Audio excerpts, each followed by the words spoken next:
Hello बच्चों, इस video में हम लोग न्यूक्लियर फिजिक्स पढ़ेंगे। न्यूक्लियर फिजिक्स क्या होता है कि जो कुछ भी पढ़ेंगे न्यूक्लियस के बारे में पहुंचेंगे। हम इसमें पढ़ेंगे property of nucleus, property of nucleus. Number 2, nuclear radio activity है ना। तीसरा, न्यूक्लियर रिएक्शंस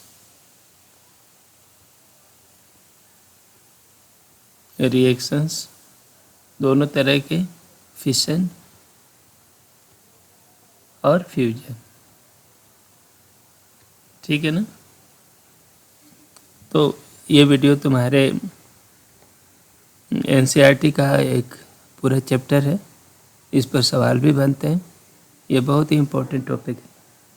ठीक है, तो ये बहुत ही इम्पोर्टेंट है, इसलिए ध्यान से इसको पढ़ना होगा। इस पर हर साल सवाल भी बनते हैं। न्यूक्लियस होता क्या है? तुमने रदरफोर्ड स्कैटरिंग एक्सपेरिमेंट पढ़ा है और उसने रिवील न्यूक्लियस की खोज किया। उसमें ये बताया कि जो एटम है, एटम का एक बहुत बड़ा हिस्सा जो होता है खाली है। खाली क्या है कि ये इलेक्ट्रॉन से भरा हुआ है, इलेक्ट्रॉन्स हैं और बाकी खाली है। नहीं, इलेक्ट्रॉन का साइज बहुत ज़्यादा होता नहीं है और उसके बीच का सेंट्रल हिस्सा जो होता है इसको न्यूक्लियस कहते हैं, है ना। तो न्यूक्लियस का साइज जो है आर न्यूक्लियस लगभग 10⁻⁻14 मीटर की होती है। ठीक है ना, इस ऑर्डर का होता है। जबकि ये तुम्हारा जो रेडियस होती है एटम की, ये न्यूक्लियस लिखना था, न्यूक्लियस। जबकि ये जो होता है एटम का साइज है ना, इलेक्ट्रॉन जहाँ तक रहते हैं मोर, तो जहाँ उनकी प्रोबेबिलिटी सबसे ज़्यादा तक रहती है, जिसमें इलेक्ट्रॉन कॉन्फाइन रहते हैं, तो आर एटम जो है 10⁻⁻10 मीटर तक होता है ना। तो इसके आर्डर का रहता है। तो न्यूक्लियस बहुत ही छोटा एरिया कवर करता है और न्यूक्लियस में पूरा एटम का मास निहित होता है। एटम का जो भी मास होता है सारा का सारा न्यूक्लियस में होते हैं और न्यूक्लियस एटम का बहुत छोटा हिस्सा मैंने वॉल्यूम कवर करता है। वो आप आगे देखते हैं। ठीक है, चलो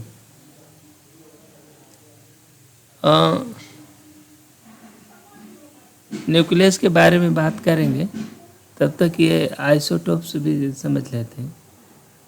देखो, आइसोटोप्स जो होते हैं, तो न्यूक्लियस में दो चीज़ होती है, एक प्रोटॉन होते हैं, प्रोटॉन्स होते हैं। न्यूक्लियस क्या होता है? न्यूक्लियस दो चीज़ों से बना होता है, एक प्रोटॉन होता है ना, दूसरा न्यूट्रॉन होता है। न्यूट्रॉन होते हैं, ठीक है ना। तो प्रोटॉनों की संख्या को हम जेड से दर्शाते हैं, न्यूट्रॉन के लिए कोई नंबर नहीं होते, और न्यूक्लियस का टोटल मास को हम ए से दर्शाते हैं। तो किसी भी सिस्टम का, जब मान लो एक्स कोई एटम है तो उसके मास को यहाँ दिखाते हैं और जेड को ऐसे दिखाते हैं, ठीक है ना। तो किसी भी न्यूक्लियस का या एटम को ए और जेड इस तरह की परंपरा का हम पालन करते हैं, मुख्यतः ये करते हैं। लेकिन कौन सा जेड है, कौन सा मास है, इस चीज़ का पता लगाने के लिए आप ये देख लो कि जो नंबर छोटा होता है वो जेड है, प्रोटॉन संख्या है, जो बड़ा होगा वो मास संख्या होगी, है ना। ये एटम का मास है, एटॉमिक मास है, ठीक है ना। तो ये यदि मान लो कोई कन्वेंशन नहीं भी फॉलो किया होगा तो आप जो छोटा होगा उसको आप जेड समझिए, ठीक है ना। कन्वेंशन का मैं तो यही है। अब देखो, अब दो चीज़ें हैं न्यूक्लियस में, है ना। तो ये जो न्यूट्रॉन की संख्या है, जो A-Z, ऐसा भी तो कर सकते हो। तो न्यूट्रॉन की जो संख्या है कुछ भी हो सकती है। न्यूट्रॉन की खासियत क्या है, न्यूट्रॉन जो होते हैं 0 चार्ज होता है और 1 यूनिट मास होता है। न्यूट्रॉन की क्या खासियत है कि 1 यूनिट मास होता है, मतलब इसका मास जो है प्रोटॉन के मास के बराबर होता है, Mn दोनों बराबर होते हैं, ठीक है। और चार्ज जो होता है 0 होता है। चार्ज कितना होता है, 0 होता है, ठीक है ना। न्यूट्रॉन की एक खासियत है। तो अच्छा, न्यूट्रॉन जो है केमिकल प्रॉपर्टी को प्रभावित नहीं करता। न्यूट्रॉन जो होते हैं, neutron does not decide, doesn't affect chemical property, chemical property of atom, ठीक है ना। ये है, जब इतनी बात आप समझ गए तो अब आइसोटोप्स को समझो। आइसोटोप्स मीन्स इक्वल जेट, है ना, equal jets. The atom equal jet किसका, मतलब एटम विथ इक्वल जेट, ये आइसोटोप्स कहलाते हैं। ऐसे एटम्स जो जिनमें जेट समान हो। सबसे आसान तरीका देखो, हाइड्रोजन के ये 3 हैं, 3 आइसोटोप्स, है ना। इसमें जेट समान होने के कारण उनकी केमिकल प्रॉपर्टी वही रहती है, ठीक है ना। न्यूट्रॉन केमिकल प्रॉपर्टी को प्रभावित नहीं करता। तो इसलिए जहाँ तक इसकी बात होती है, जेट के एक जेट जो होता है, जो समान जेट वाले जो एटम होते हैं उनको आइसोटोप्स कहते हैं, है ना। They have same chemical property, इनको आइसोटोप्स नाम दिया है। हाइड्रोजन के 3 आइसोटोप्स हैं। ये है क्या, प्रोटियम 1H1, देखो मास भी एक है, एक ही प्रोटॉन है, ठीक है। ड्यूटेरियम, इसका नाम है ड्यूटेरियम, है ना। इसमें 2, एक न्यूट्रॉन एक प्रोटॉन है। तीसरा है ये ट्राइटियम,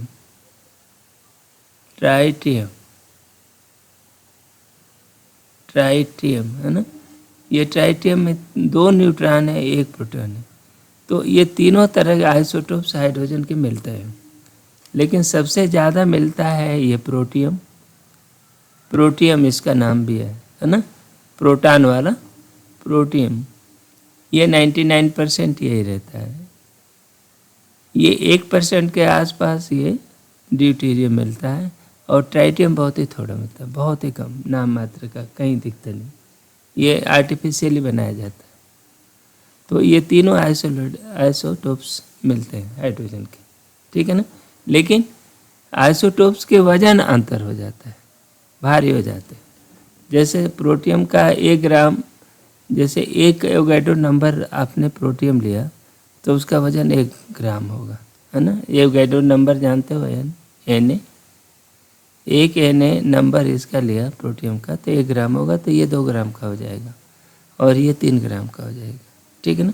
तो इसका वेट में एटॉमिक वेट बदल जाता है। इसी तरह से आइसोटोप्स के नाम पर हीलियम के भी ये आइसोटोप्स। हीलियम 3 ग्राम का भी, मैंने हीलियम के प्रोटॉन तो 2 ही रहते हैं, लेकिन इसका एटॉमिक वेट जो है 3, 4 और 6 के 3 तरह के हीलियम मिलती है, ठीक है ना। तो इसके 3 आइसोटोप्स मिलते हैं। सबसे एबंडेंस ये रहता है 2 हीलियम 4, 4 वाला, ठीक है ना। सबसे ज़्यादा यही मिलता है। कार्बन के भी बहुत सारे आइसोटोप्स हैं। देखो कार्बन 10 का भी होता है, 11 का भी होता है, 12 का भी होता है, 13 का भी होता है, 14 का भी होता है। कार्बन का ये जो 14 वाला आइसोटोप्स है वो रेडियो एक्टिव होता है। ये कैसा होता है, रेडियो एक्टिव, ठीक है ना। बाकी ये सब कार्बन के ये जो आइसोटोप्स मिलते हैं, तो इनकी प्रॉपर्टी सबको स्टडी हुई है कि नहीं, लेकिन एबंडेंस में कार्बन 12 होता है। मेजॉरिटी में कौन मिलता है? कार्बन 12, ये सबसे ज़्यादा मिलता है, ठीक है ना। तो ये आइसोटोप्स जो होते हैं, मैंने जिसमें बस इतना ही बताना कि जिसका एटम ऐसे एटम जिनका एटॉमिक मास तो अलग अलग हो, पर उसका एटॉमिक नंबर सेम हो, जेड सेम। तो atom with equal Z, equal proton, ये भी कह सकते हो।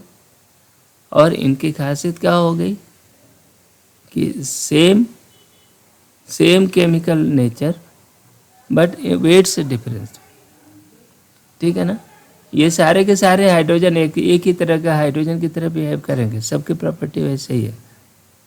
हीलियम भी यदि ये इनर्ट है तो इनर्ट ही रहेगा, सारे के सारे इनर्ट है। उसी तरह कार्बन है, ये सारे ही कार्बन है, कार्बन की तरह ही केमिकल रिएक्शन देंगे, ठीक है ना, चाहे कोई भी आइसोटोप्स हो। तो इस तरह से आप समझ गए कि आइसोटोप्स क्या होते हैं।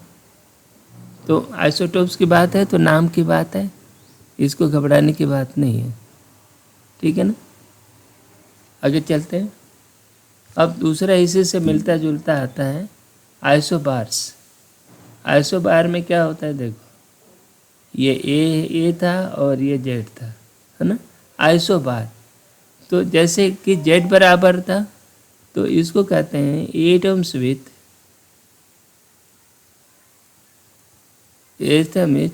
इक्वल मास नंबर, इक्वल है ना, ये कह सकते हो। ये ऐसे एटम जिनका वजन बराबर हो, जिनका एटॉमिक मास बराबर हो, जेड अलग अलग हो सकता है ना, ठीक है कि नहीं। ऐसे भी एटम मिलते हैं। ये इसका इम्पोर्टेंस इसलिए है कि एक मेंडलीव थे, वो एटॉमिक वेट के आधार पर पीरियोडिक टेबल बना रहे थे, ठीक है ना। तो जब पीरियोडिक टेबल बना रहे थे तो उन्होंने देखा कि जो एटम की जो प्रॉपर्टी है एटॉमिक वेट के आधार पर सही सही नहीं आ रही है ना, और काफ़ी दिक्कत और मुश्किलें का सामना करना पड़ा था। हालांकि मेंडलीव ने केमिकल प्रॉपर्टी के आधार पर पीरियोडिक टेबल बना दिया था, लेकिन उसकी आलोचना इस बात से होती थी कि एटॉमिक वेट जो कम एटॉमिक वेट वाला था आप पहले रख लिए हो, और भारी एटॉमिक वेट वाला जो था उसको बाद में आपने रख लिया। ये आइसोबार के कारण था। अब देखो आइसोबार्स क्या होते हैं, इक्वल जेड। इक्वल जेड में इनके खासियत क्या है कि केमिकल प्रॉपर्टी अलग अलग होती है, सभी के जेड तो अलग अलग है, न्यूट्रॉन संख्या बस इनका एटॉमिक मास अंतर है, ठीक है ना। तो न्यूट्रॉन भी इक्वल नहीं है, इसमें जो है न्यूट्रॉन भी इक्वल नहीं होता, बस ए इक्वल है। ए कैसे इक्वल है उसको देखो क्या बनता है। पहले एक तरीका देखो, ये सोडियम 22, सोडियम 11, सोडियम 22, सोडियम 22 देखो, और ये नियन 22 देखो, ये नियन है, इसका एटॉमिक नंबर 10 है, ये इनर्ट गैस है, और ये है सोडियम, ये मेटल है, लेकिन इनका एटॉमिक वेट देखो दोनों बराबर है ना। हालांकि ये दोनों ही मेंडलीव को नहीं मिले थे, क्योंकि उस ज़माने में बहुत एटम उनको पता नहीं था, बहुत सारे एटम्स की खोज नहीं हुई थी, ठीक है ना। लेकिन ये जो है आप यहाँ देख रहे हो सोडियम, कहाँ सोडियम है और ये दोनों के एटॉमिक वेट बराबर हो गए हैं। तो ऐसे कुछ न्यूक्लियस मिलते हैं, है ना। उसी तरह से कैल्शियम 40 और आर्गन 40, है ना, ये एटॉमिक वेट 40 है। देखो कैल्शियम जो है मेटल है और आर्गन इनर्ट गैस है, देख रहे हो, इनके एटॉमिक वेट अंतर है, ठीक है। क्लोरीन का भी आइसोबार मिलता है, क्लोरीन और स्ट्रांसियम, ये सल्फर है, क्लोरीन नहीं है, ये सल्फर है, सल्फर का 37 और क्लोरीन का 37, क्लोरीन तो बहुत मिलता है, ये 34%, 24% मिलता है ना क्लोरीन का ये part.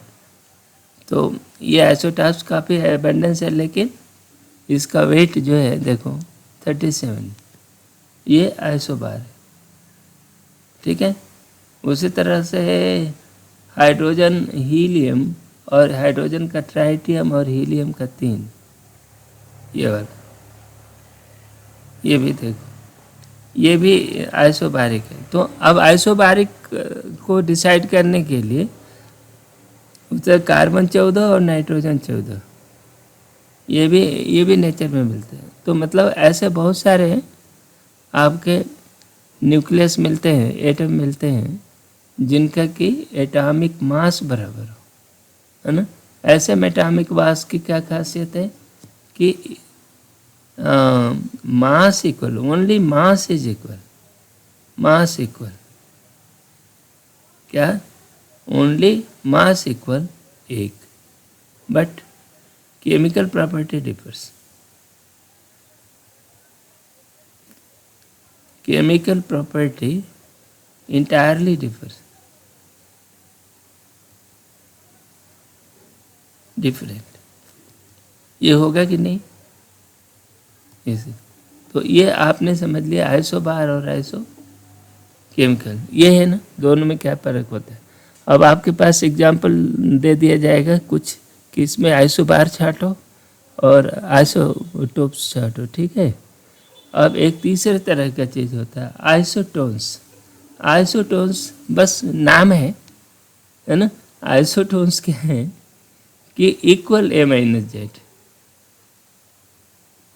Equal A - Z। A - Z क्या चीज़ है, ये न्यूट्रॉन संख्या,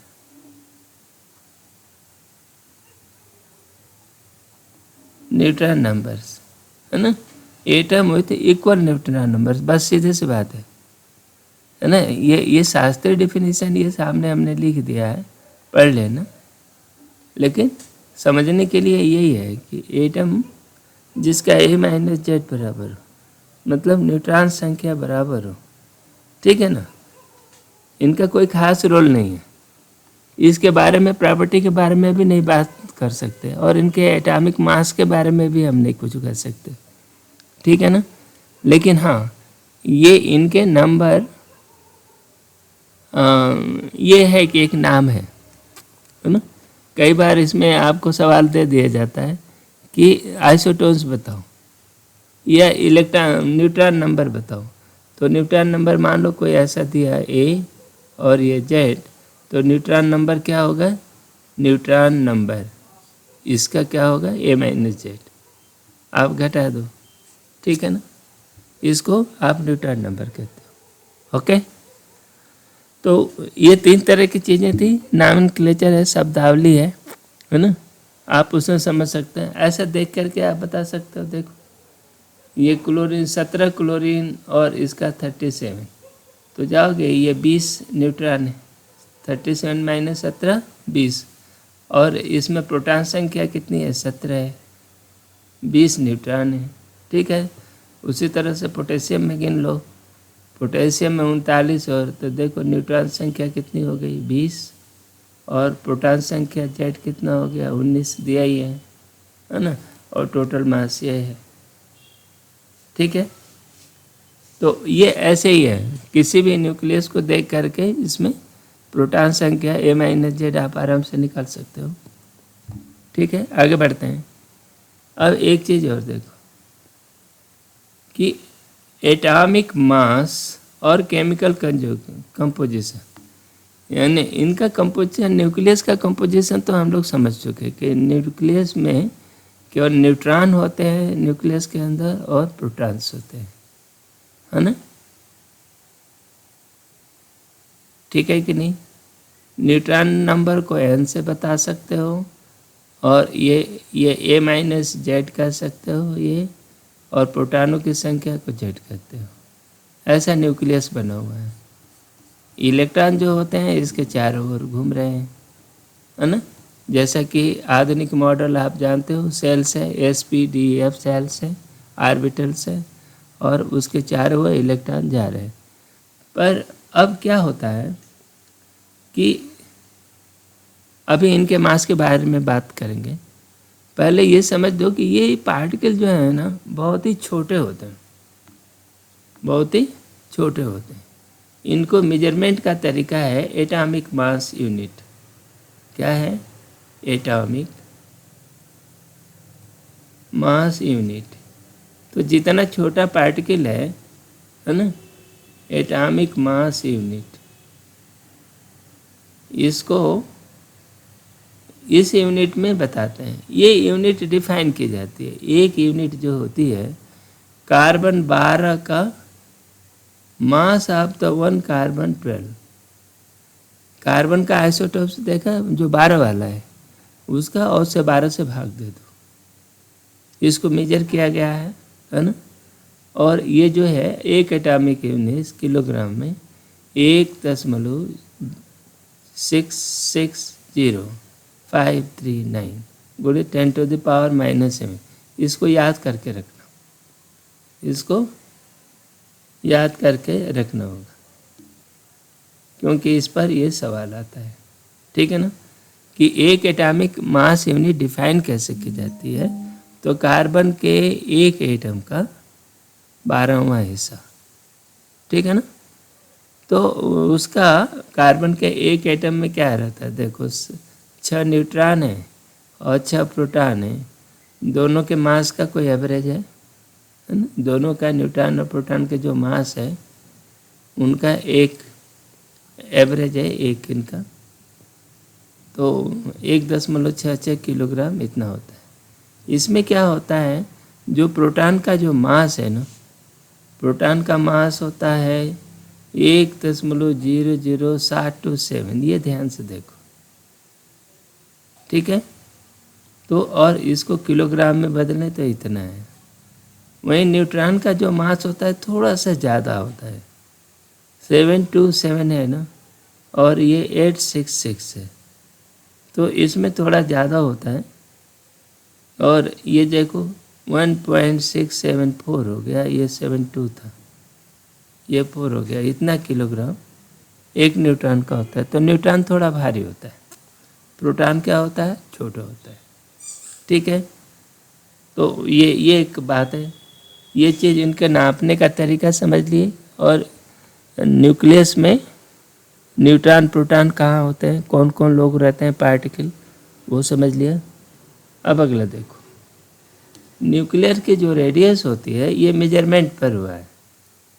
ये कैसे मेजरमेंट हुआ, जो रदरफोर्ड एक्सपेरिमेंट हुआ था, रदरफोर्ड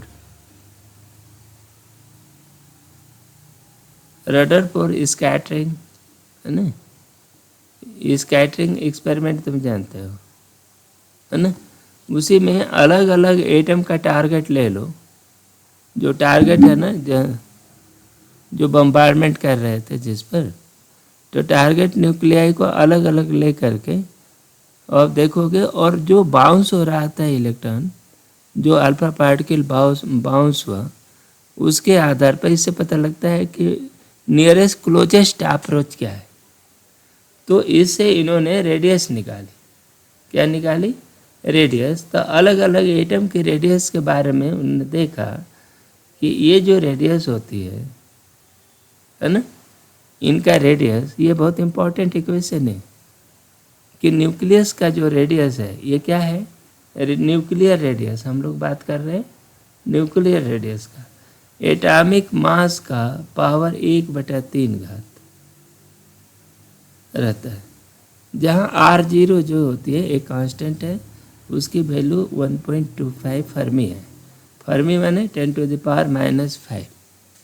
ठीक है, तो ये है 1.25, क्या है 1.25 फर्मी गुणित 10⁻⁻15 मीटर, किसके, R0 की बात है। बाकी इसका मतलब ये हुआ कि जिसका एटॉमिक मास ज़्यादा होगा उसकी रेडियस ज़्यादा होगी, है ना। तो इसको आप ये कहोगे तो ग्राफ बनाओगे किस पर, एटॉमिक मास के न्यूक्लियस का और उसके रेडियस का। तो आप देखोगे कि ये जो है एक स्ट्रेट लाइन मिलेगा, ना, आर का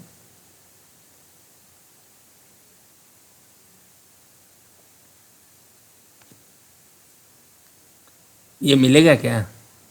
ए पर नहीं मिलेगा, ए का 1/3 के साथ करोगे, ए की पावर 1/3 में ग्राफ खींचोगे तो भी स्ट्रेट लाइन मिलेगा, ठीक है ना। और ये जो कटान होगा R0 होगा, ठीक है कि नहीं। ये इस तरह से ये ग्राफ न, इस रेडियस का ग्राफ जो है इस तरह दिखेगा, ठीक है ना। लेकिन इसका असर क्या पड़ेगा? इसका असर पड़ेगा, देखो मान लो एक एटम है, ये एटम है और उसके न्यूक्लियर का एटॉमिक मास जो है ए है ना। तो इसका वॉल्यूम क्या होगा? वॉल्यूम देखो V कितना हो गया, देखो 4/3 पाई R3, ठीक है ना। R3 की वैल्यू ये रख दो यहाँ, तो 4/3 पाई R03 इंटू ए, ठीक है, एटॉमिक वेट। और ये जो है मास क्या होगा? मास जो होगा एटॉमिक मास यूनिट ए, लेकिन ये जो है यू के यू वाले टर्म में इतना यूनिट का हुआ है ना, इतना यूनिट का हुआ। इसको किलोग्राम में कन्वर्ट करेंगे तो थोड़ा ज़्यादा हो जाएगा, तो डी बन जाएगा, कितना होगा? A/U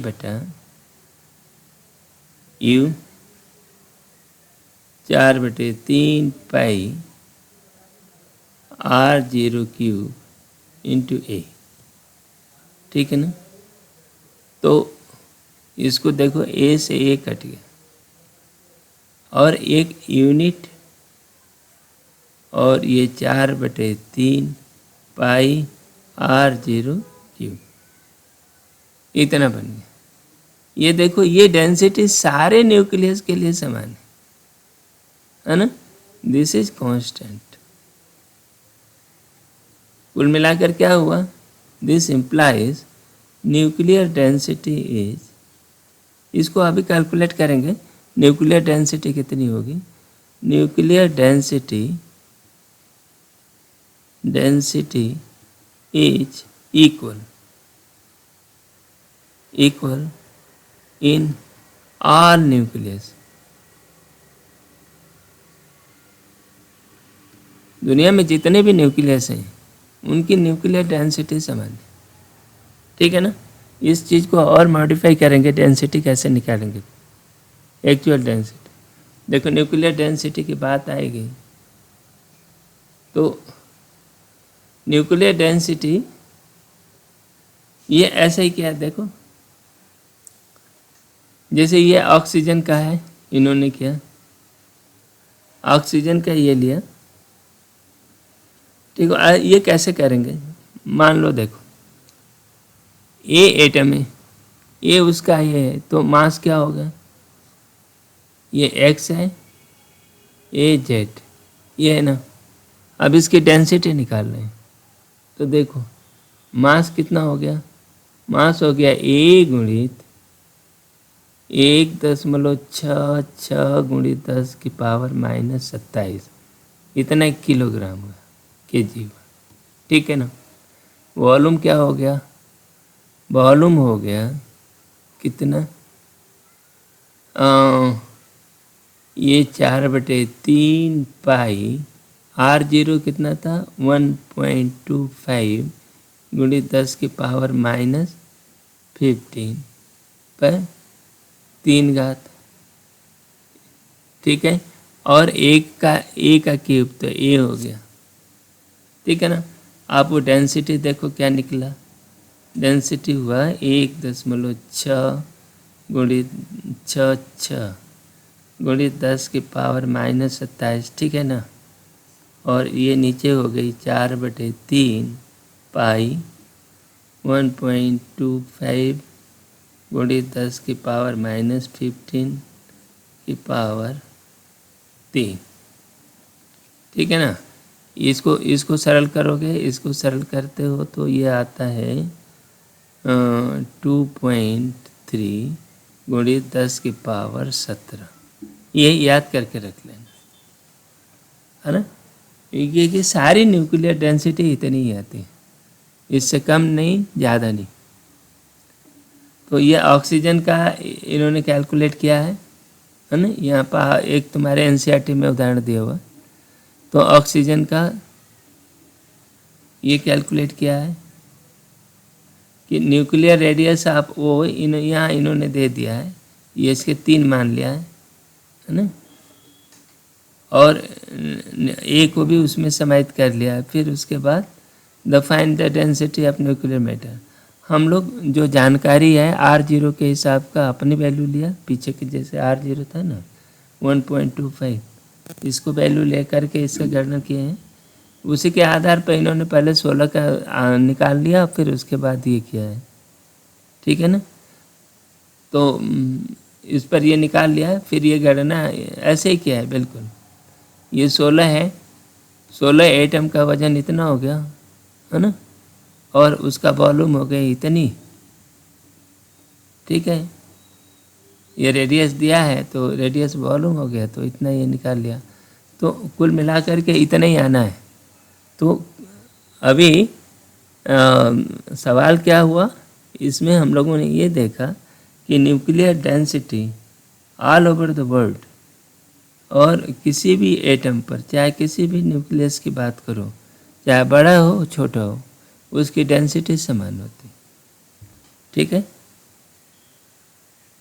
दूसरी, ये आइसोटोप्स, आइसोबार, आइसोटोन्स हम लोग पढ़ चुके हैं।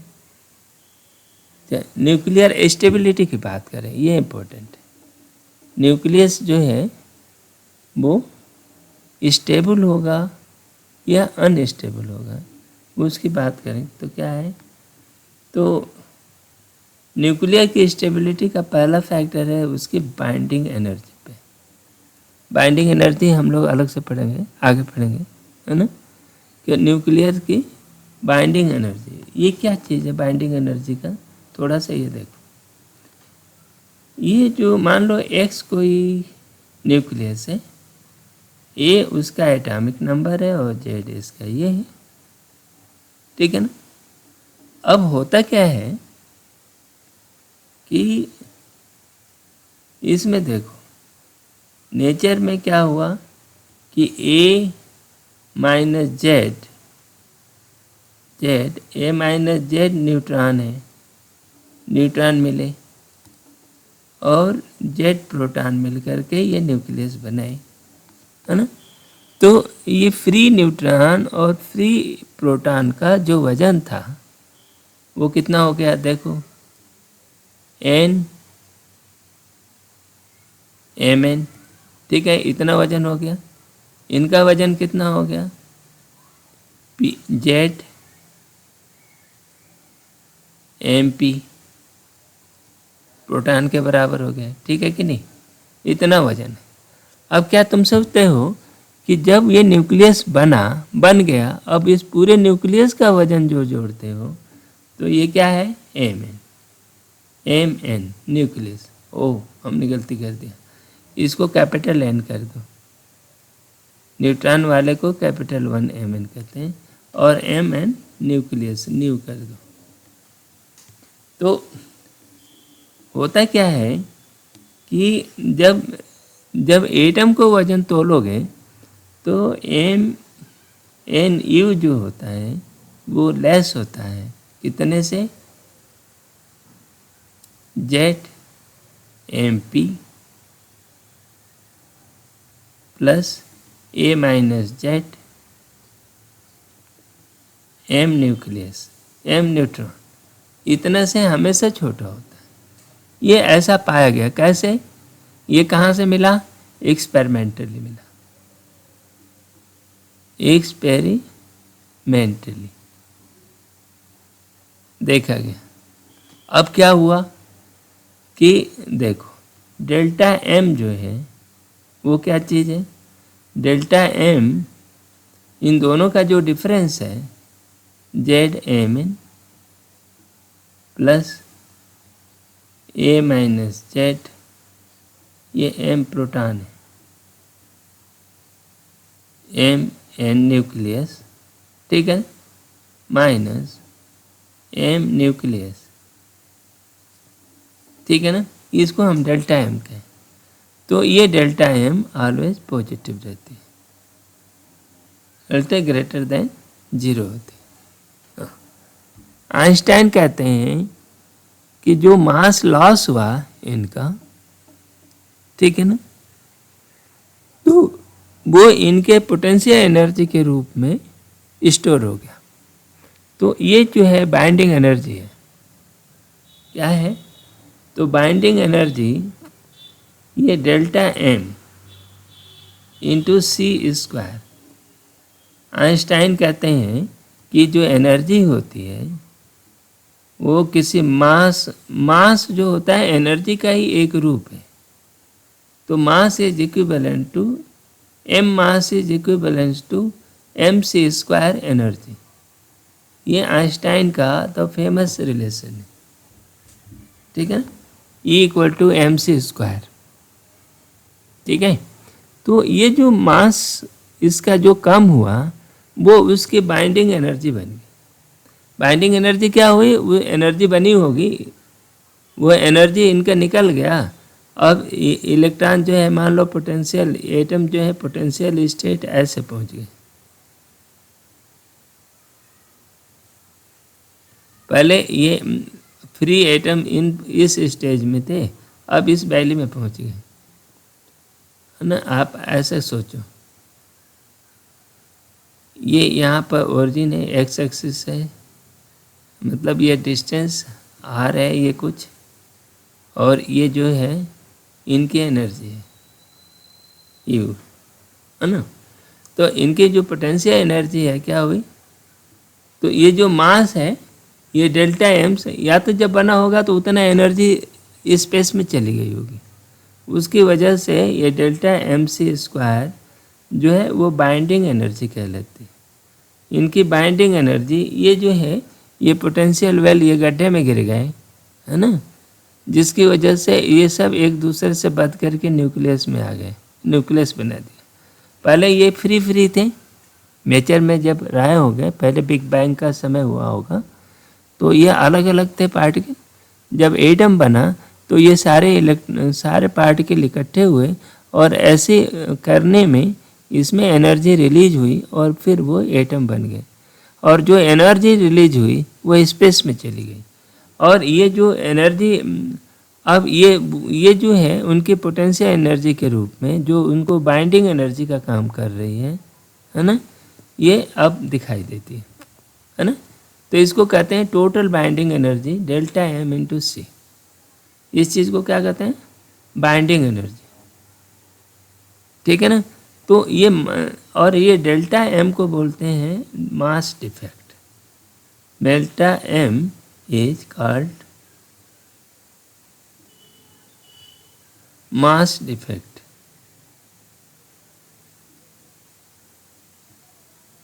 मास डिफेक्ट कहते हैं। ये बेसिकली मास डिफेक्ट नहीं है, इसे लॉस ऑफ मास है, लॉस ऑफ मास, या तो ये डेल्टा M ये हुई।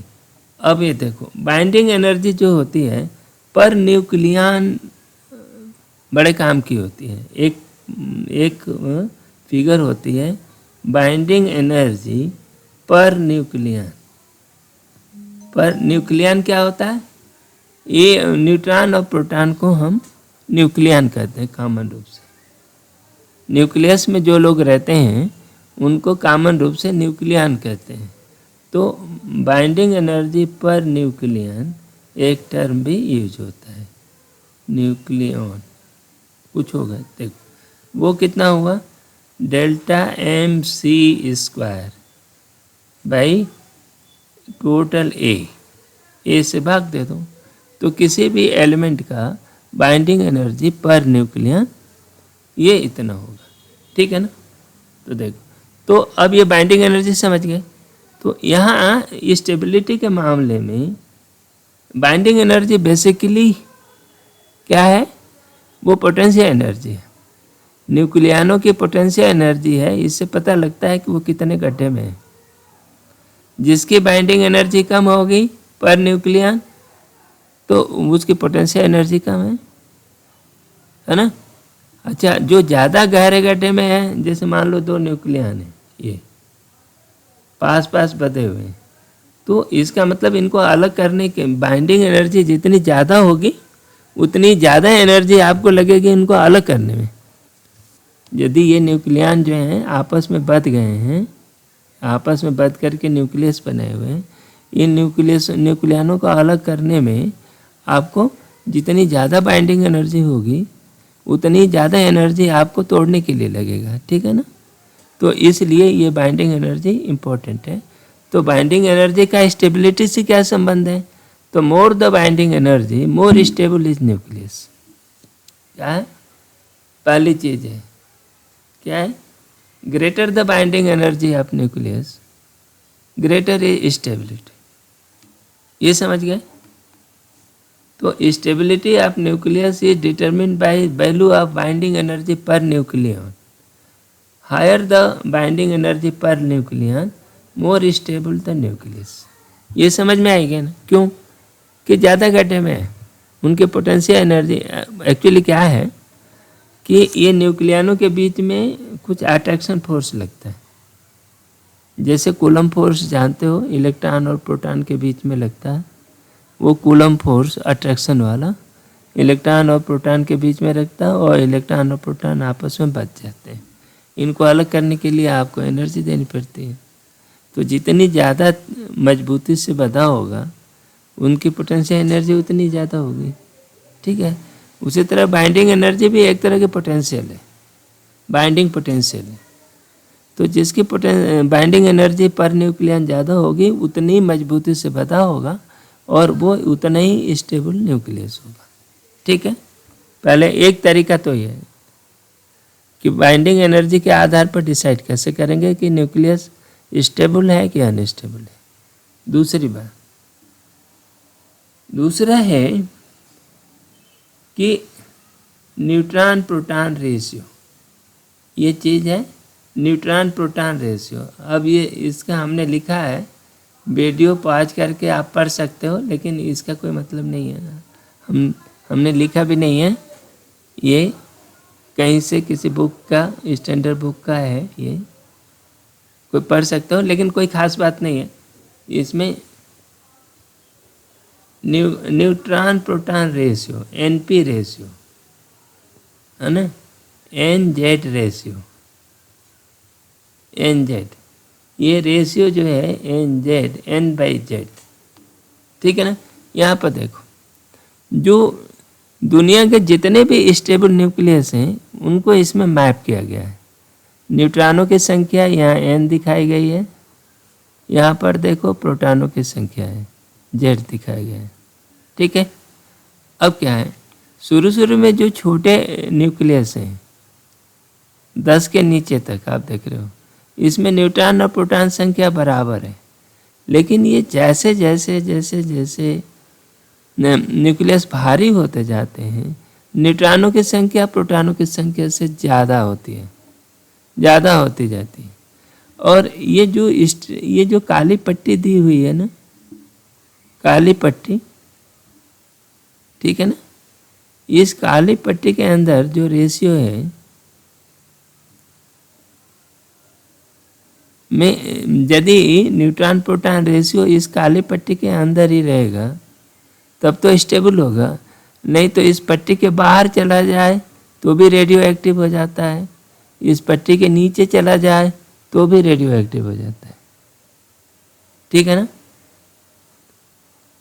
इसको, ये रेशियो को समझने के लिए एक उदाहरण लेते हैं। तो हम लोग एक उदाहरण लेकर देखते हैं कि इनका रेशियो कैसा है। सबसे स्टेबल और हेवी न्यूक्लियस होता है वह देखो लेड, Pb 207 और 82 है ना। इसमें देखो A-Z न्यूट्रॉन हो गया 125 और Z हो गया 82, ठीक है। और इनका देखो N/Z रेशियो कितना हो गया 1.52 1.524, ठीक है ना। और उसी तरह यूरेनियम 238 वो भी काफ़ी स्टेबल होता है। यूरेनियम 238 ये 92 होता है, 238 होता है, ये काफ़ी स्टेबल होता है। और इसका A-Z होता है, हो गया 146, Z हो गया 92 और N/Z रेशियो हो गया 1.58, ठीक है ना। तो ये जो स्टेबल न्यूक्लियस होते हैं ना, इस पट्टी के अंदर होते हैं। इनकी कुछ लिमिट होती है, बहुत सीरियस नहीं हो। इसका ये बहुत हेवी जो न्यूक्लियस होते हैं उनका ही, वैसे NP रेशियो अलग अलग रेंज में अलग अलग होते हैं, है ना। तो इसीलिए कोई एक यूनिवर्सल नहीं दिया है, ठीक है। अच्छा, ऐसा होता क्यों है इसको हम लोग अलग से बात करेंगे जब न्यूक्लियर फोर्स की बात होगी तो, है ना, आगे। तो NP ये NZ रेशियो जो होता है ना, आगे चल कर के बड़ा होता जाता है। और इस पट्टी से यदि नीचे रहेगा तो भी अनस्टेबल होगा, रेडियो एक्टिव होगा, डिसइंटीग्रेट हो जाएगा। पट्टी के बाहर उसका NZ रेशियो हो गया तो भी वो डिसइंटीग्रेट हो जाएगा, ठीक है ना। तो स्टेबिलिटी बस सिर्फ न्यूक्लियस के इसी पट्टी के अंदर होती है, ठीक है। तो ये NZ रेशियो ज़्यादा क्यों होता है, वजह ये है, देखो ये न्यूक्लियस है, ये न्यूक्लियस में जो प्रोटॉन है, ये जो प्रोटॉन है ना, उनके बीच में कूलम्बिक फोर्स लगता है, कूलम का फोर्स लगता है। और तुम जानते हो coulomb force long range force है और हर दूरी पर लगता है, तो न्यूक्लियस में भी लगता है। तो उसकी वजह से कूलम्बिक रिपल्सन होता है प्रोटॉन और प्रोटॉनों में। जितने ज़्यादा प्रोटॉन इस न्यूक्लियस में बढ़ जाएंगे उनमें रिपल्सिव फोर्स उतना ही ज़्यादा हो जाएगा। इसलिए ये जो रिपल्सन है प्रोटॉन प्रोटॉन रिपल्सन, उसको काउंटर करने के लिए अट्रैक्टिव फोर्स चाहिए, न्यूट्रल फोर्स। तो इसमें न्यूट्रॉनों की संख्या ज़्यादा होनी चाहिए, ठीक है ना। तो ये बोल रहा है, यही बोल रहा है कि न्यूट्रॉनों की संख्या ज़्यादा इसलिए हो जाती है क्योंकि न्यूट्रॉन के बीच में केवल अट्रैक्शन फोर्स लगता है। अभी इसको और डिटेलिंग करते हैं। तीसरा फैक्टर है वो क्या है स्टेबिलिटी का, वो इसको कहते हैं, ये बेसिकली सेल मॉडल का, सेल मॉडल जिस तरह का हम लोग भी जो इलेक्ट्रॉनों के मामले में सेल मॉडल पढ़े हो ना, जिस तरह से ऑर्बिट पढ़े हो, उसी तरह से न्यूक्लियनों के अंदर भी अपनी ऑर्बिट होती है और उसमें न्यूक्लियर स्टेट होता है। वजह क्या है, वो भी तो वेव है ना, वेव है तो वो भी ऑर्बिट में अरेंज रहते हैं सेल्स, न्यूक्लियस के अंदर भी, ठीक है ना। भले ही उनकी ऑर्बिट छोटी है कोई बात नहीं, लेकिन वो रहता है।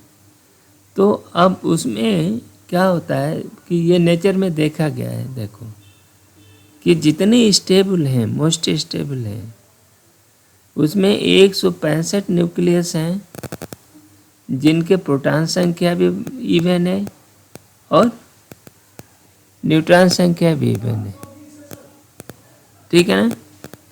दोनों ही पेयर्ड है, प्रोटॉन भी पेयर्ड है और न्यूट्रॉन्स भी पेयर्ड में, ठीक है। इसलिए इनके बीच में स्टेबिलिटी ज़्यादा है। तो अब जहाँ भी जो प्रोटॉन, जहाँ भी ये जो प्रोटॉन और न्यूट्रॉन इवन होते हैं वो न्यूक्लियस काफ़ी स्टेबल होते हैं, ये मोस्ट स्टेबल है, मोस्ट स्टेबल न्यूक्लियस यही है। अच्छा, दूसरे तरह के स्टेबल हो इससे थोड़ा सा कम, माने प्रोटॉन इवन हो और न्यूट्रॉन ऑड, ये भी स्टेबल है, लेकिन ऊपर वाले से थोड़ा कम। इसमें 57 ऐसे हैं जो इवन ये नंबर देखकर ही बता सकते हो कि बेटर स्टेबिलिटी किसकी है। और ये ऑड प्रोटॉन और इवन न्यूट्रॉन, ये 53 वाले, ये न्यूक्लियस की संख्या है। हमारे पास जितने न्यूक्लियस हमें पता है, जिसने स्टडी किया है, तो वैसे न्यूक्लियस में 165 न्यूक्लियस इवन वाले हैं। तो आप समझ सकते हो कि सबसे ज़्यादा मोस्ट स्टेबल कौन लोग होते हैं, जिनके कि इवन प्रोटॉन और इवन न्यूट्रॉन हो, है ना। उसके बाद इवन प्रोटॉन वाले आते हैं, और सबसे बाद में मैंने स्टेबल, लेस स्टेबल। स्टेबल तो है लेकिन लेस स्टेबल कौन लोग हैं, ये 8 प्रोटॉन और इवन न्यूट्रॉन, ठीक है। और ऑड वाले बहुत ही कम हैं, है ना, वो भी इन्हें गिने हैं जिनके की एटॉमिक वेट बहुत छोटे हैं, है ना।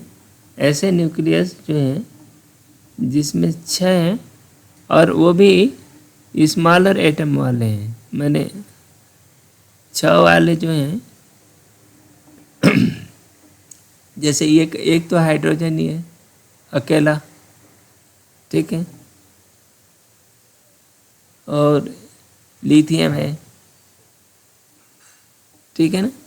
तो ये जो इस तरह के जो एटम है, जो जिनके एटॉमिक नंबर बहुत ही कम है और एटॉमिक मास भी कम है, तो ऐसे छोटे न्यूक्लियस जो हैं 6 ऐसे मिलते हैं जिनके 8 न्यूट्रॉन भी हैं, 8 प्रोटॉन भी हैं, और फिर भी स्टेबल हैं।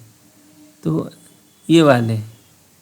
बाकी ये इन जनरल आप इनके आधार पर ये कोई हार्ड फास्ट रूल नहीं है, हार्ड फास्ट रूल नहीं है, ठीक है ना। लेकिन ये एक्सपेरिमेंटल रूल है जो हमें दिखता है, ठीक है। अगला चीज़ है न्यूक्लियर फोर्स। हाँ, ये जो है ज़्यादा इम्पोर्टेंट चीज़ है। तुम जानते हो कि न्यूक्लियस जो होता है, न्यूक्लियस में प्रोटॉन है और न्यूट्रॉन है, दोनों मिल करके न्यूट्रॉन बनते, ये न्यूक्लियस बना है। लेकिन प्रोटॉन के बीच में कूलम्बिक रिपल्सन भी है ना। और ये रिपल्सन बहुत ही ज़्यादा होगा। इस रेंज में जब आप जाओगे तो ये जो है 9 गुणित 10⁹, है ना, coulombic e square by r की वैल्यू कितनी है, 10 की पावर -14, तो 10 की पावर -28, इतना फोर्स लग रहा है ई स्क्वायर बाई इतना। देख रहे हो, ये फोर्स जो है 9 गुणित 10 की पावर 9 8 17 37 ई स्क्वायर, है ना, और 9 गुणित 37 इतना गुणित और 10 की पावर -38, ठीक है ना। 10 की पावर नहीं 19 दूना 38 हुआ ना, ठीक है। 9 गुणित 1.6 का स्क्वायर, तो ये करीब 2.5 हो गया। 9 गुणित 2.256, है ना। तो ये करते देखो 25 न्यूटन का फोर्स लग गया लगभग, है ना, 25 या 24 न्यूटन का फोर्स इतने छोटे से न्यूक्लियस में, न्यूक्लियन के ऊपर, एक न्यूक्लियन के ऊपर, है ना, एक प्रोटॉन के ऊपर 24 न्यूटन का फोर्स लग रहा है। देख गया ना, इतना न्यूटन फोर्स को बर्दाश्त कैसे कर रहा है ना।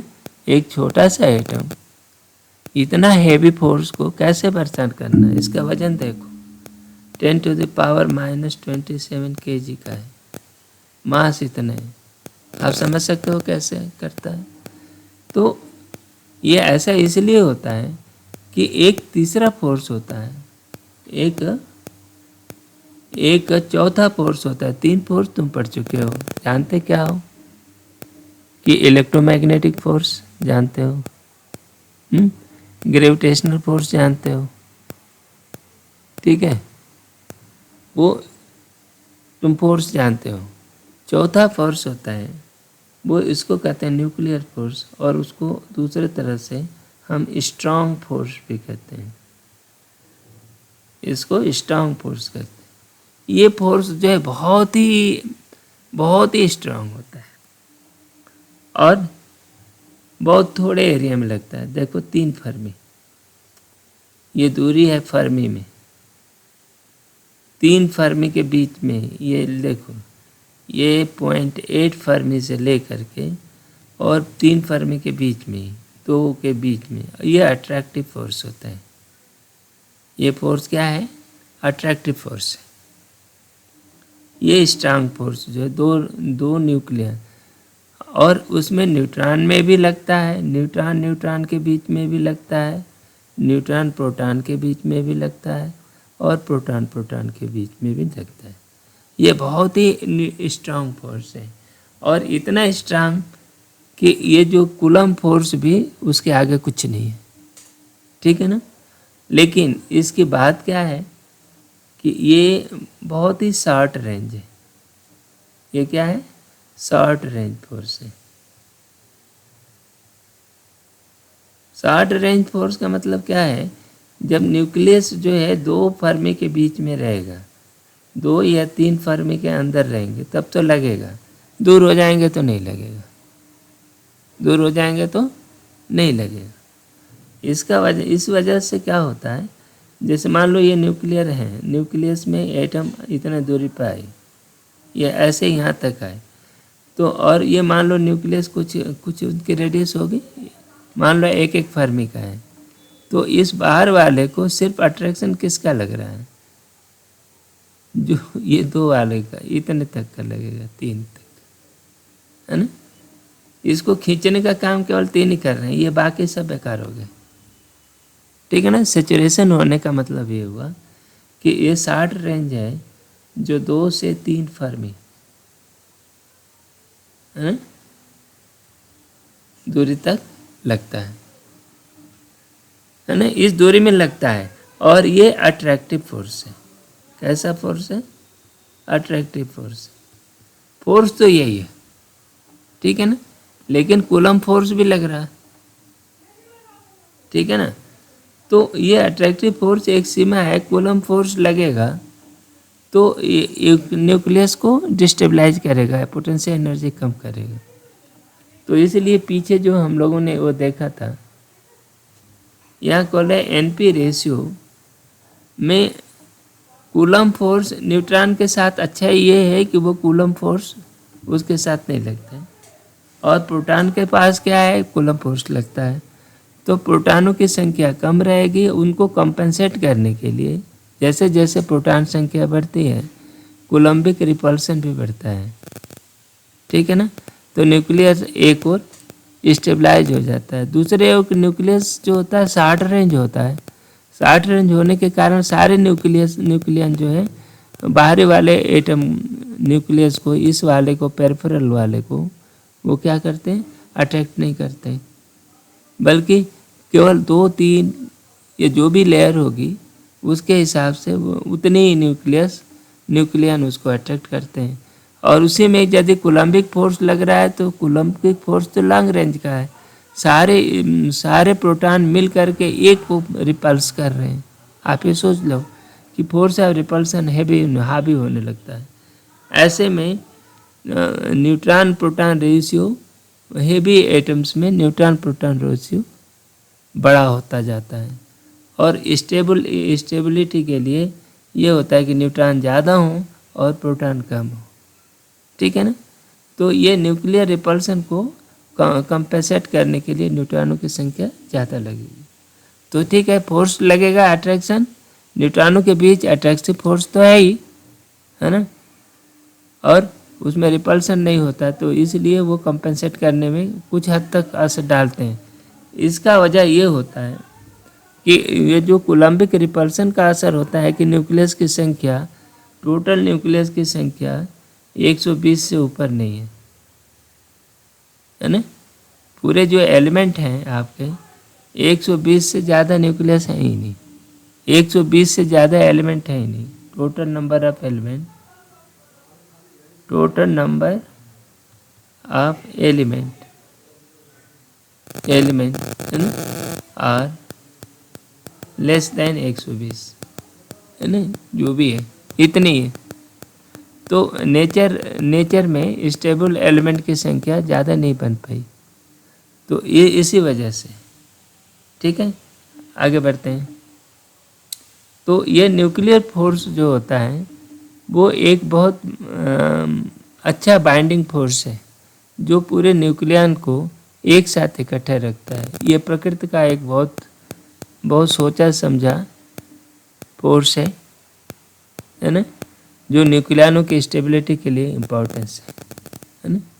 इससे वो ये हम नहीं कह सकते कि कौन जो है ज़्यादा स्टेबल है और कौन कम स्टेबल है, लेकिन आगे चल के बाइंडिंग एनर्जी में भी देखोगे ये फोर्स कैसे काम करता है। अच्छा, दूसरा मास डिफेक्ट ज़रा देख लो क्या है। ये न्यूक्लियर फोर्स के प्रॉपर्टी के बारे में आगे अभी और पढ़ेंगे, लेकिन ये मास डिफेक्ट हो दो। आइंस्टाइन ने मास एनर्जी रिलेशन दिया है कि mc²। मास जो होता है वो एनर्जी से रिलेटेड है, और मास जो है एनर्जी में कन्वर्ट हो जाता है और एनर्जी मास में कन्वर्ट हो जाती है। ये तुम पढ़ चुके हो पहले। तो E=mc² का ये फॉर्मूला है। ठीक है, अब इसकी वजह से आप ये यहाँ में देखो, जो इसका मतलब ये हुआ कि अब एनर्जी को हमें दूसरे तरह से देखना पड़ेगा कि ये एनर्जी जो होती है m0c², कोई पिंड है यहाँ पे है ना, उसका मास रेस्ट मास m0 है, जब बैठा हुआ है कुछ नहीं कर रहा तो m0 है। ठीक है, और इसको हमने काइनेटिक एनर्जी दे दी है T, तो इसकी टोटल एनर्जी जो होगी mc², m जो है डायनेमिक मास हो गया, वो बराबर m0c² प्लस T, दोनों को मिला करके बन गई है ना। ये c प्रकाश का वेग है, ये जानते हो।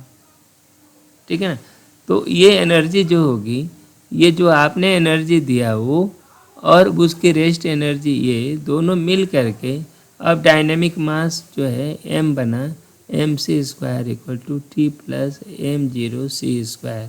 ठीक है ना, तो ये कहता है rest energy plus kinetic energy, दोनों मिल करके उसका मास में बना। ठीक है कि नहीं। तो ये mc², तो ये जो मास है ये एक डायनेमिक फैक्टर है, और ये मास जो होता है m0 रेस्ट मास 1 - v²/c², है ना। इस तरह से आइंस्टाइन ने कहा कि जब वेलोसिटी बढ़ती है तो मास जो होता है वो बढ़ता है ना। किसी पार्टिकल का मास जो होता है वो फिक्स नहीं है, बल्कि उसकी वेलोसिटी डिपेंडेंट है। ठीक है, चलो, तो अपने से बस E=mc² से मतलब है, बहुत ज़्यादा ज़रूरत पड़ेगी नहीं। तो E=mc² की बात है तो फिर हमें आएगा मास कन्वर्जन, मास को एनर्जी में कन्वर्जन की बात आएगी।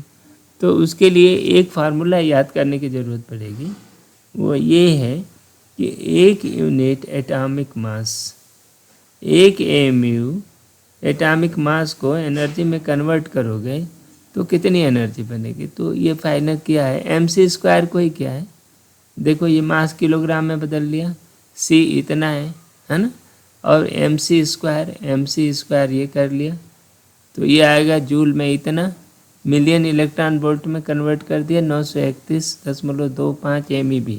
ये याद करके रखने की ज़रूरत है। ये अभी हम लोग कैलकुलेशन करेंगे थोड़ी देर में, अगले वीडियो में या इसी में, कि जब नेचुरल रिएक्शन होगा तो रिएक्शन में हमें कितनी एनर्जी पैदा होगी। तो देखो, जब 1 U मास एनर्जी में कन्वर्ट होता है तो 931.25 MeV है ना, MeV एनर्जी उत्पन्न होती है। तो वो 0.259 भी याद रहे तो 931 वाला फिगर हमेशा याद करके रखना, क्योंकि हमें डायरेक्टली ये हमें इससे क्या होगा कि एक प्रोटॉन को हम नष्ट करते हैं और उससे पूरा एनर्जी बनाते हैं, तो वो कितना बनेगा 1 इन। अच्छा, और ये जो है 0.0055 है ना, ये इलेक्ट्रॉन का मास होता है ना। तो वो जो है इसको कन्वर्ट करोगे तो ये 7.55 MEV, 0.5 MEV है ना, ये बनता है। इसको कन्वर्ट कर लेना, 931 से गुणा करोगे तो इलेक्ट्रॉन का मास हमने दिया है कहीं, तो इलेक्ट्रॉन के मास को जब आप कन्वर्ट करोगे इसमें तो 0.5 MEV ये बराबर होता है। तो यानी ME इलेक्ट्रॉन का जो मास, एक इलेक्ट्रॉन यदि एनिहिलेट होता है तो 0.5 MEV एनर्जी 0.55 ही है, ये याद करके रखो, आगे अभी आएगा, ठीक है ना। तो एक इलेक्ट्रॉन एनिहिलेट होता है तो वो मैंने इलेक्ट्रॉन एनर्जी में बदलेगा तो 0.55 MEV ऊर्जा पैदा होती है। और एक प्रोटॉन यदि प्रोटॉन या एक यूनिट का न्यूक्लियन यदि बनता है तो 931 MEV एनर्जी प्रोड्यूस होती है, ठीक है ना। ये एनर्जी के मामले में एनर्जी कैलकुलेशन होगा तो उसमें ये ज़रूरत पड़ेगी, ठीक है, ये याद करके रखना। ये न्यूक्लियर फोर्स की कुछ प्रॉपर्टी है वो समझ लेते हैं। न्यूक्लियर फोर्स थे ये पहली property, nuclear force is stronger then coulomb force, और ग्रेविटेशन से तो कई गुना, कूलम फोर्स से बहुत स्ट्रांग होता है और ग्रेविटेशनल फोर्स से भी ज़्यादा स्ट्रांग होता है, ठीक है। तो इसलिए इसको स्ट्रांगेस्ट फोर्स कहते हैं, न्यूक्लियर फोर्स को क्या बोलते हो, स्ट्रांगेस्ट फोर्स। तीसरी बात, ये सेचुरेशन है, सेचुरेशन का मतलब क्या है, ये 0.8 से और 0.3, देखो ये 2.3 करीब, और ये जो है 0.8 है ना फर्मी, ये सब फर्मी वाले हैं। तो 0.8 फर्मी के बीच में तो ये लगेगा, 0.8 फर्मी से कम हो जाएगा तो ये रिपल्सन में बदल जाएगा, इधर जो है रिपल्सन हो जाएगा, मतलब ये न्यूक्लियन और ये न्यूक्लियन 0.8 फर्मी से पास आएंगे तो एक दूसरे को रिपल्स करेंगे, तो मतलब वो पास भी नहीं आ पाएंगे, 0.8 फर्मी से और पास नहीं आ सकते, लेकिन 0.8 से 2.5 के बीच में ये अट्रैक्टिव होते हैं, अट्रैक्शन है, ठीक है ना। और ये स्ट्रॉन्ग एट्रैक्शन है, और ये 0.25 फर्मी के बाद जीरो हो जाता है, फोर्स जो होता है जीरो हो जाता है, ये इसकी कहानी है पूरे। तो सेचुरेशन होने का मतलब ये 0.2-0.5 तक फर्मी तक ही ये रहते हैं। ये तुम्हारे NCERT का है, हमने कोई नया काम नहीं किया है। This are nuclear force between neutron and neutron, proton and proton, and proton and proton is approximately same, है ना।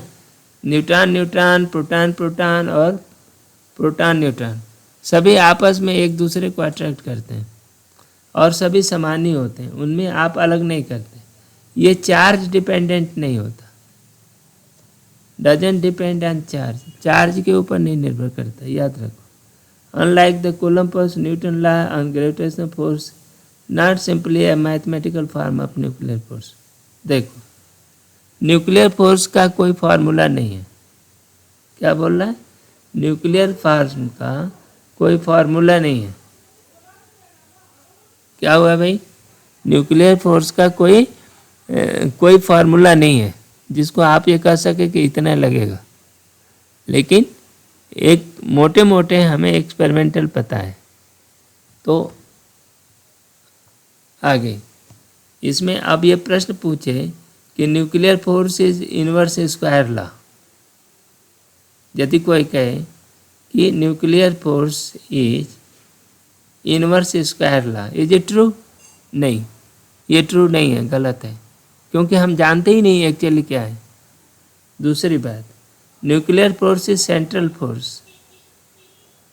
सेंट्रल फोर्स, क्या ये सेंट्रल फोर्स है क्या? ये भी हम नहीं जानते, ये भी नहीं जानते। ये सेंट्रल फोर्स भी नहीं है, क्योंकि हम उसके बारे में बहुत ज़्यादा जानते नहीं। बस ये जानते हैं कि अट्रैक्ट करता है, और अट्रैक्ट किस नियम के किस रूल से करता है, कैसे करता है, हम नहीं जानते। बस ये जानते हैं कि अट्रैक्ट करता है और ज़बरदस्त अट्रैक्ट करता है, और ये संसार का सबसे स्ट्रॉन्गेस्ट फोर्स है। ठीक है ना? तो न्यूक्लियर फोर्स के बारे में इतना ही, हमें इतना काफ़ी है। जो अभी तक हम लोगों ने थियरी पढ़ा है उसके ऊपर एक एग्जाम्पल है, ये बाइंडिंग एनर्जी से संबंधित है। तो इस एग्जाम्पल को देखिए कि ऑक्सीजन एटम है, ठीक है ना, ये तो ऑक्सीजन एटम का जो एटॉमिक मास है वो इतना दिया हुआ है, ठीक है। बाकी डेटा दिया है, न्यूट्रॉन का वेट, ये न्यूट्रॉन का वेट है, ये जो है प्रोटॉन का है, ये इलेक्ट्रॉन का, ठीक है। तो अब आपको बाइंडिंग एनर्जी कैलकुलेट करना है। तो देखो, पहले हम कैलकुलेट करते हैं mass of free proton and neutron, ठीक है ना। तो ये देखो 8 प्रोटॉन है, 8 Mp प्लस Mn, ठीक है ना, इतना ये फ्री इलेक्ट्रॉन का, फ्री का ये था। अब the mass of M oxygen है ना, मास ऑफ ऑक्सीजन कितना है, ये मास ऑफ ऑक्सीजन 8, ये दे दिया 15.99493, ये दे दिया, ठीक है ना। लेकिन एमओ के अंदर इलेक्ट्रॉन भी जुड़े हुए हैं, ठीक है ना, ये इसमें इलेक्ट्रॉन भी जुड़े हैं। तो असली मास कितना हो जाएगा, देखो इसमें टोटल डिफेक्ट कितना हो गया, देखो डेल्टा एम कितना हो जाएगा, देखो 8 Mp plus Mn, okay, minus MO ये, ठीक है ना। लेकिन इसमें इलेक्ट्रॉनों का मास भी जुड़ा है, तो ज़्यादा घट गया ना, तो प्लस इलेक्ट्रॉन का मास Me, ये तो हमें करना होगा 8, ये MO को तो पूरा ही पूरा घटेगा ना इसमें से, माइनस MO, ये करना है कि ये सभी का जोड़िए। तो इसको आप जोड़ेंगे तो ये सबके वैल्यू रखो, है ना, Mp plus Mn plus Me, ये इनको जोड़ेंगे और इनके सबके वैल्यू रख करके जोड़ते हैं, तो ये बनता है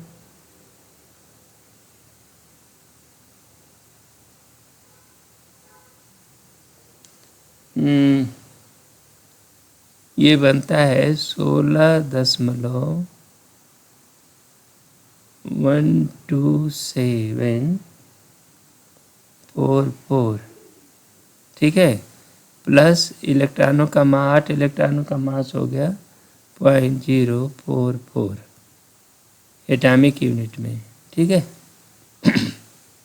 अच्छा, इसमें से डेल्टा, अच्छा, और वो भी घटेगा ना, ये गलती कर दिया, ये माइनस MO भी चाहिए, तो माइनस MO है 15.9943493, ठीक है।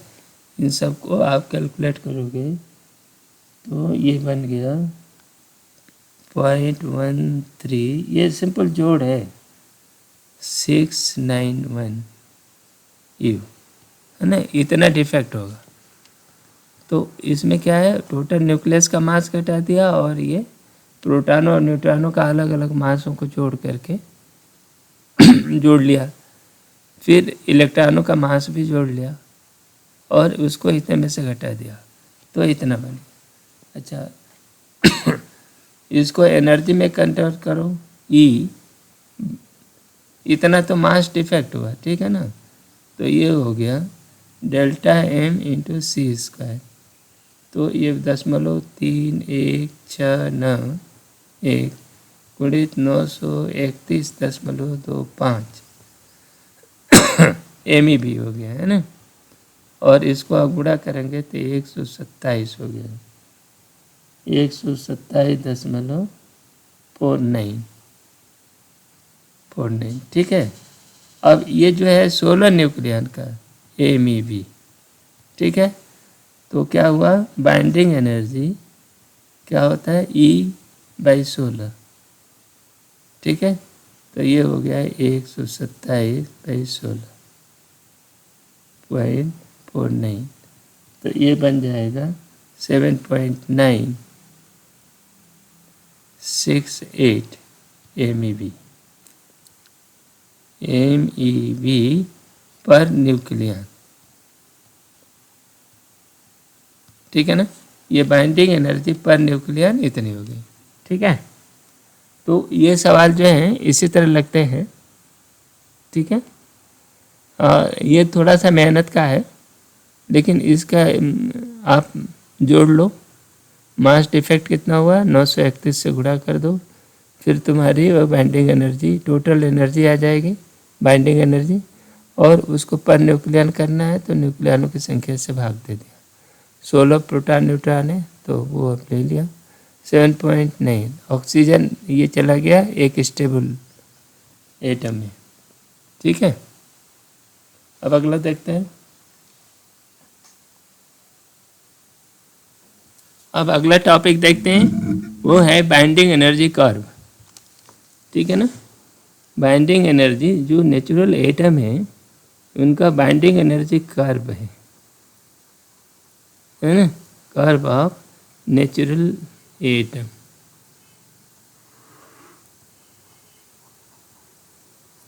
ये न्यूक्लियर का है, देखो ये आप कर्व देख रहे हैं, यहाँ पर क्या दिखाया गया है, यहाँ पर है मास नंबर ए दिखा रहे हैं इस साइड पे ऐसे, इधर दिखाया है binding energy per nucleon MEV में, है ना। तो इस कर्व को देखो, पहली बात ये कि हाइड्रोजन की कोई बाइंडिंग एनर्जी की कोई बात ही नहीं है, हाइड्रोजन का सिंगल न्यूक्लियस है, ठीक है।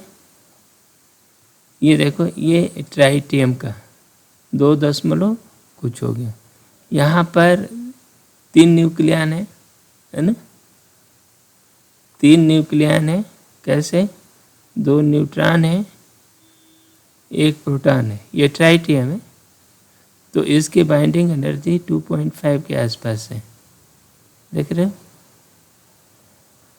तो इससे ये पता लगता है कि जो स्ट्रांग फोर्स लगता है, जो स्ट्रांग फोर्स होता है ना, वो जो है काफ़ी मजबूत है, और न्यूक्लियन को आपस में, क्योंकि ये एक में है, एक ही न्यूक्लियन का एक न्यूक्लियन में लग रहा है, इसमें ढेर सारा क्लस्टर नहीं है, ठीक है ना, तो इसमें 2.5 तक है। और ये लिथियम में जाओ तो लिथियम में 4.5 है, लिथियम के कितने हो गए, कई हो गए, 6 न्यूक्लियन हो गए, तो इसमें लिथियम वाले में 3 और जुड़ गए, ऐसे जब 6 ये आपस में मिल करके इनकी बाइंडिंग एनर्जी आ गई, देखो पर न्यूक्लियन इनकी बाइंडिंग एनर्जी आ गई 6, नहीं ये 6 के आसपास आ गई, ठीक है ना। तो ये देखो छोटे न्यूक्लियस में जिसमें सिंगल लेयर है, एक न्यूक्लियस दूसरे को बस खींचता है, यानी एक न्यूक्लियस एक न्यूक्लियन प्रोटॉन या न्यूट्रॉन जो भी हो दूसरे न्यूक्लियन को खींच रहा है, सिर्फ सिंगल लेयर है ना लिथियम में। फिर भी binding energy 6 million electron volt की है। इससे पता लगता है कि स्ट्रांग फोर्स बहुत ही स्ट्रांग है, न्यूक्लियर फोर्स बहुत ही स्ट्रांग होता है कि डिस्पाइट वो कूलम्बिक रिपल्सन ये जो है फिर भी बाइंडिंग एनर्जी प्रोड्यूस कर रहा है। ठीक है ना। अब आगे देखो, ये आगे जाते हैं लिथियम के बाद ये जो नाइट्रोजन तक के आते हैं, धीरे धीरे बाइंडिंग एनर्जी बढ़ती जाती है। यहाँ आओ देखो ऑक्सीजन है, ऑक्सीजन ये, ठीक है ना। या ये कार्बन है, कार्बन 12, ये C12 पर आकर के binding energy 8 million electron volt हो जाती है। ठीक है ना। इसके बाद बाइंडिंग एनर्जी ये जो सबसे हाईएस्ट बाइंडिंग एनर्जी लोहा की होती है 56 पर 8.75 मिलियन इलेक्ट्रॉन वोल्ट। ठीक है ना। बाइंडिंग एनर्जी धीरे धीरे बढ़ी, लोहा पर जाकर के मैक्सिमम हो गई, फिर उसके बाद बाइंडिंग एनर्जी धीरे धीरे घटती गई। फिर टंगस्टन पर आकर के 184 है ना 184, टंगस्टन पर ये आकर के ये 8 हो गई। क्या हो गई? ये 8 MeV हो गई। ठीक है ना। तो देखो कार्बन से लेकर के, कार्बन 12 है ना, तो 12 से लेकर के ये टंगस्टन 184 तक बाइंडिंग एनर्जी 8 या 8 के ऊपर है पर न्यूक्लियन।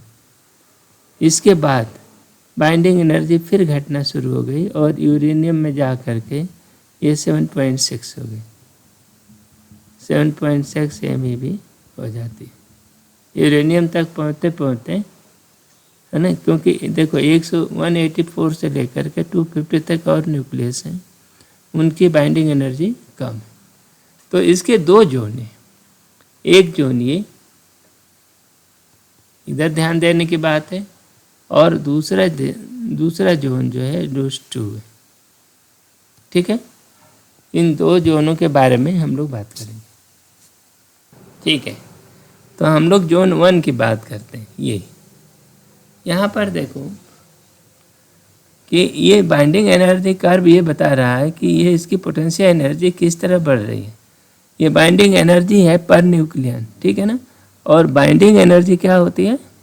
पोटेंशियल एनर्जी होती है उनकी, जिससे कि वो बंधा हुआ है। ठीक है ना। तो अब जोन 1 के एटम को देखो, जैसे मान लो किसी तरह ये हाइड्रोजन एटम है, ये एक हाइड्रोजन है एटम और एक ट्राइटियम को हम यूनाइट कर दें और उसको हीलियम बना दें, ये बना दें, तो देखो हीलियम की बाइंडिंग एनर्जी कितनी हो रही है। यहाँ इस हीलियम की बाइंडिंग एनर्जी हीलियम ये 6.4 के आसपास है ना। ये जो है कितनी है? 6.4 MeV आ रही है। ठीक। और ये इसकी कितनी आ रही है? इसकी 0.5 है। इसकी कितनी आ रही है? 2.5 है। ठीक है ना। तो ये अब आप बता सकते हो कि यहाँ ये इस प्रोसेस में बाइंडिंग एनर्जी बढ़ रही है। कैसे? देखो कि ये हीलियम के 4 हैं, तो binding energy of 4 helium electron, helium nucleon, ये कितना हो गए? 6.4 गुणित 4 कितना हो गया? 16, 27.6 MeV हो गई। ठीक है ना। नहीं, 6 चौका 24, ये 25.6 ये हुआ। ठीक है, 25.6 MeV हो गई, ठीक है ना। इनका इसके हिसाब से देखो कितना हुआ, एनर्जी ऑफ, ये बाइंडिंग एनर्जी ही है इसका, hydrogen protium plus 3 nucleon of, ये इसका कुल जोड़ोगे तो कितना हो गया, 0.5 प्लस 2.5 गुणित 3, ये 7.5, ये हो गई 8 MeV, ठीक है ना। अब ऐसा करने पर delta binding energy, delta E कितना हो जाएगी, 25.6 माइनस 8, ये कितना हो गया, 24, 17.6 MeV, ये हुआ ना। ये देखो, यदि रिएक्शन इस दिशा में प्रोग्रेस करता है, ऐसे फॉरवर्ड दिशा में, तो ये डेल्टा ई एनर्जी जो रिलीज हो रही है वो 17.6 MeV की हो रही है, ठीक है। पर न्यूक्लियन कितनी आ रही है, न्यूक्लियन ये आ रही है 17.6 डिवाइडेड बाई 4, तो 4 चौका 16, 4.4 MeV, ठीक है ना। पर न्यूक्लियर इतनी एनर्जी, ये देखो बाइंडिंग एनर्जी बढ़ रही है, मतलब वो एनर्जी क्या होगी, रिलीज हो रही है, तो ये रिलीज्ड हो रही है, the released energy per nucleon is 4.4 MeV, ठीक है ना। देखो अब इस प्रोसेस को क्या करना होता है कि दो छोटे न्यूक्लियस मिल करके एक बड़ा न्यूक्लियस बनाते हैं, इस क्रिया को कहते हैं फ्यूजन। फ्यूज होना, पानी की दो बूंदें जो होती है आपस में मिल गई, फ्यूजन है ना, इस क्रिया को कहते हैं फ्यूजन। माने छोटे न्यूक्लियस मिल करके जब बड़ा न्यूक्लियस बनाते हैं तो उसमें भी एनर्जी रिलीज होती है, ठीक है ना। तो इस प्रोसेस को फ्यूजन कहते हैं।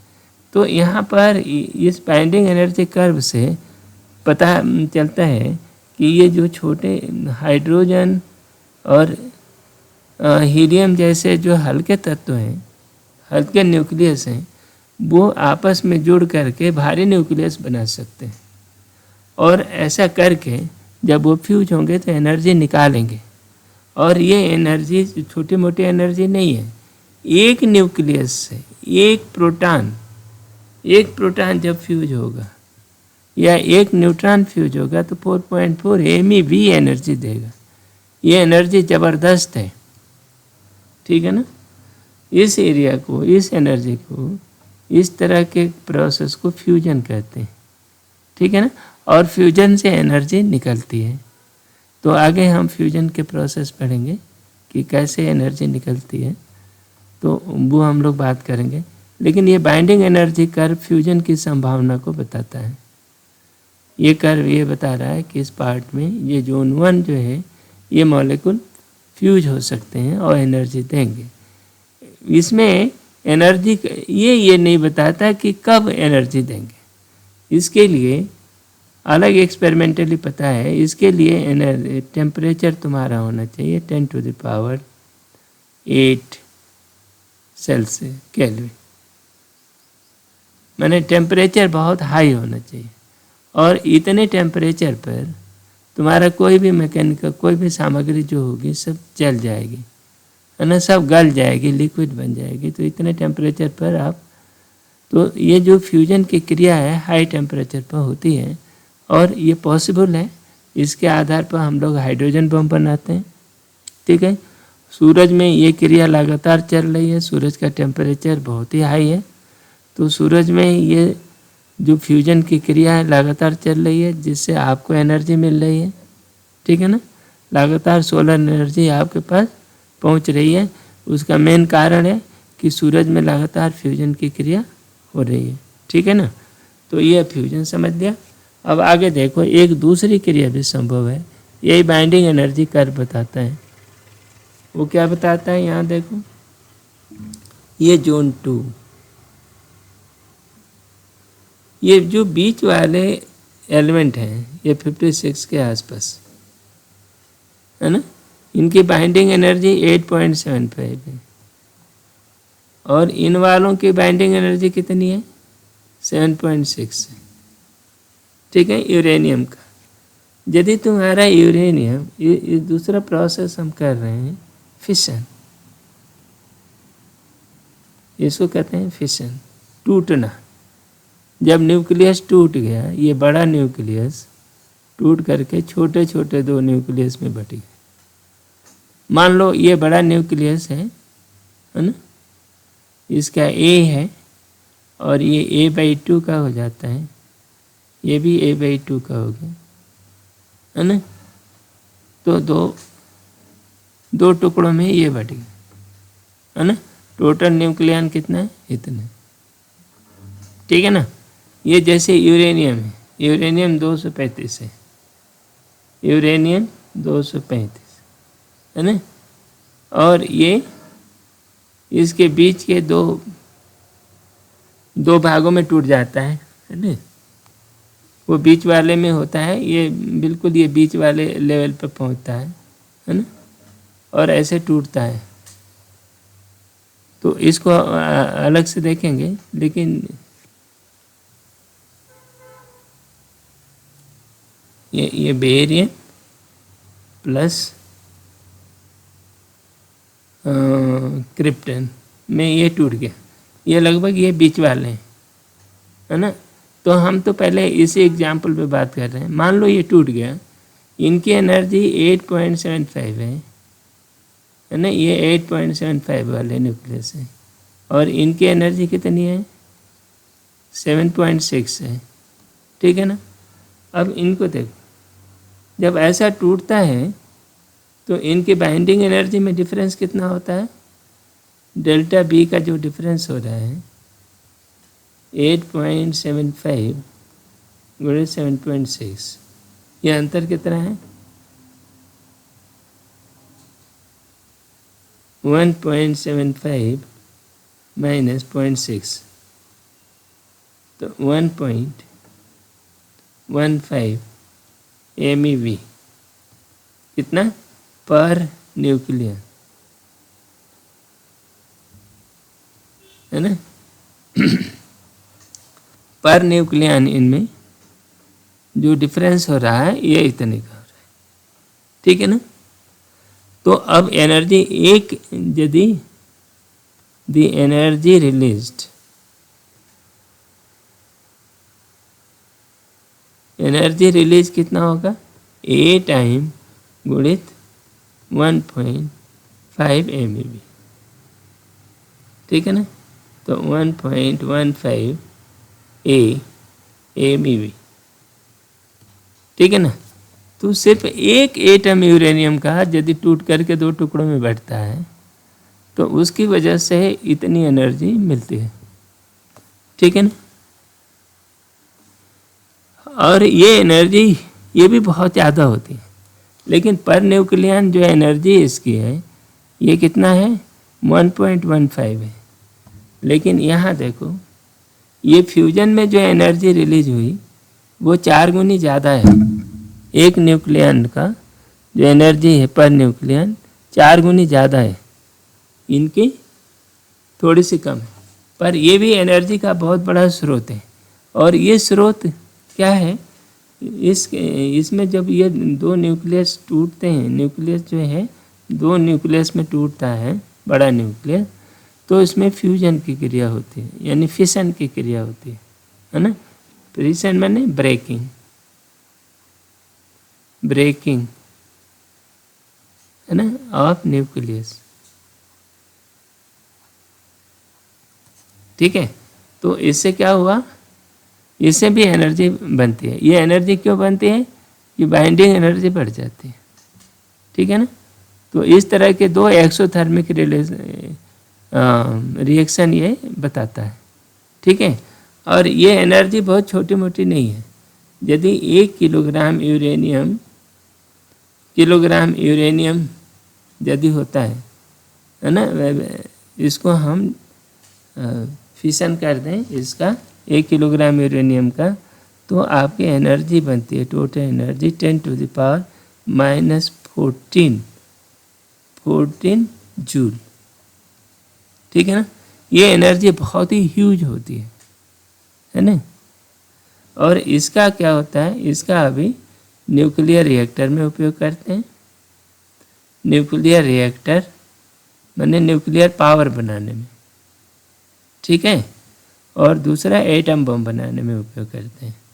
एटम बम, इसी प्रिंसिपल पर एटम बम बनता है। और एटम बम नागासाकी और हिरोशिमा में डाला गया था, याद करो 1945 में। इससे कितना जो है दोनों शहर ही नष्ट हो गए। एक एक एटम बम ने पूरे शहर को नष्ट कर दिया। तो ये जो है ये इसकी एनर्जी बहुत ज़्यादा होती है। तो ये देखो, ये बाइंडिंग एनर्जी कर्व के बारे में थोड़ा सा हल्का फुल्का और देख लो। ये बाइंडिंग एनर्जी कर्व जो है 30 से लेकर के 170 तक फ्लैट है, यानी ऑलमोस्ट लगभग 8 या 8 के ऊपर है। ठीक है ना। ये फ्लैटनेस ये बता रही है क्यों कि कॉन्स्टेंसी है ना, इसलिए कि आपका जो न्यूक्लियर फोर्स जो होता है वो सैचुरेटेड है। सैचुरेटेड मैंने शार्ट रेंज है ना, ये शार्ट रेंज है।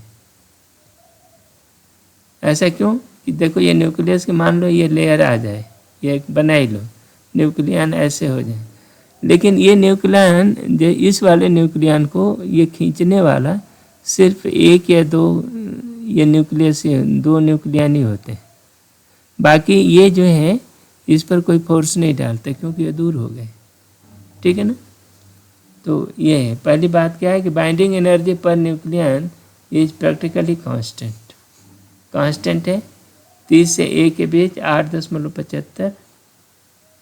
और मैक्सिमम क्या है लोहा के पास है ना।